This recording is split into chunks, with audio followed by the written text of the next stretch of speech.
Hi, John Williams, Health Fitness and Performance Training. I'm here to show you how to use the Grid, which is a premium foam roller for maximum benefit in terms of using it for recovery, such as a flush. Now, recovery is something that is often overlooked in terms of working out. In terms of working out, one of our main goals is obviously to get fitter, stronger, faster, more toned, weight loss.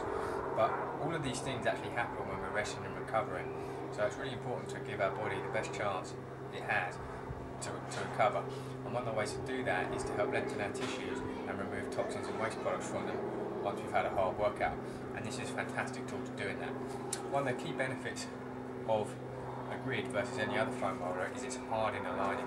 It doesn't break down and lose shape, which means this thing will last for years. The other thing is these different areas here, which create different areas of pressure. But more importantly, they allow, when compression is being applied, blood to still flow through the tissue.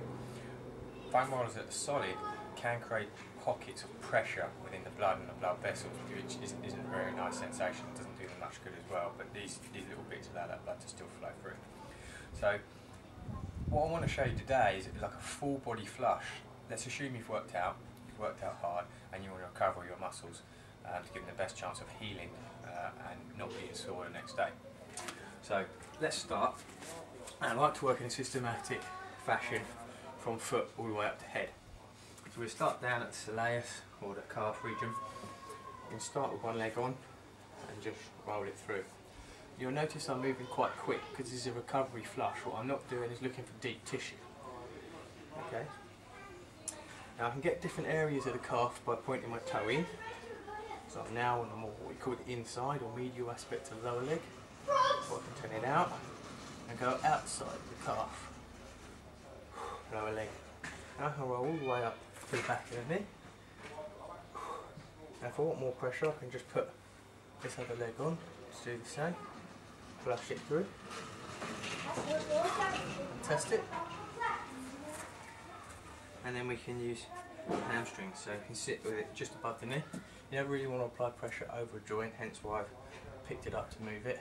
Roll through the hamstrings and test it. If I want to get deep up into the upper hamstrings, which is a common spot for tightness to occur, I sit on it, use my hands here. This is another fantastic feature. I can now use my hands to control the motion and roll it through. Again, lean outwards to get the outside of the hamstrings, or lean inwards to get the inside of the hamstrings. Fantastic. Now I'm only giving you one side.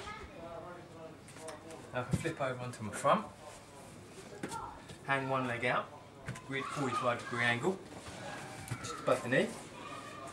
This is on the VMO, this extends the leg fully during running and cycling, gets very sore.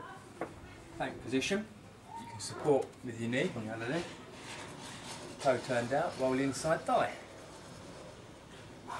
Fantastic. Right up into the groin, obviously watch your pressure spits. Fantastic. Okay, starting from just above the knee, let's get the quads. If you want to be really mean, you can add some heel kickers. Fantastic. That's great. Right up into the hip. As you get up to the hip, you can roll 45 degrees, forgive me if I took my back to you. And you go across the pocket, that's the TFL, which is a hip flexor. Awesome. Now you can get right on the outside of the quad, the ITB or vastus lateralis zone, one that gets tight through running. Again, make sure the foam roller is placed just above the knee. The knee doesn't like sideways pressure, so don't put it on it. Try to keep your head neutral. Roll through. Yeah, nice tenderness through there. Elbow under the arm for support. Fantastic. Okay, so there's the legs. Oh no, one last one, let's do the glute. We sit onto the Grid. You can now hug the knee. Gets the piriformis and the glute area in the buttock. If you've got the range of motion in your hip, you can bring this up into what we call figure 4 position. Roll through there, it just exposes the muscle a bit more, so you can get a little deeper. That's great. Fantastic. From there we can go to the upper back. Now important that you place this on the ribs. If you go below the ribs where there's no flesh, it can be very uncomfortable because you'll be in the back of the kidneys and the lungs. Not nice, so make sure you put it just on the rib zone. Cross your arms over the chest, roll through the upper back. Only come up as high as the base of your neck, don't want to go solely onto your neck, I'm sure that's obvious. Fantastic. You can go more on one shoulder if you like, by just rolling over to one side. That's great. Lovely taking the tension out of that. I had a nice swim this morning, so that's doing me a lot of good. What people don't realise, even ladies, you can do your chest on these. Ladies obviously you can only do the upper part of the chest, but guys you can do the full part. 45-degree angle, arm over. Really important tip, this must sit just below the shoulder. You do not want it on the upper arm. A lot of nerves go in there, you compress them, it's not comfy, you won't like it. So just below the shoulder, on the chest, rock yourself diagonally through, right into the sternum or your breastbone, whatever you want to call it, right through that chest muscle. Again, after a hard swim or benching session, those chest muscles will be nice and tight. It's great to get that tension out. Flush those toxins out of the blood. Notice I'm always breathing deep. Got to get the oxygen through. Fantastic. Another way to do the chest is to actually do it parallel, so we get some cross friction. Hands to support.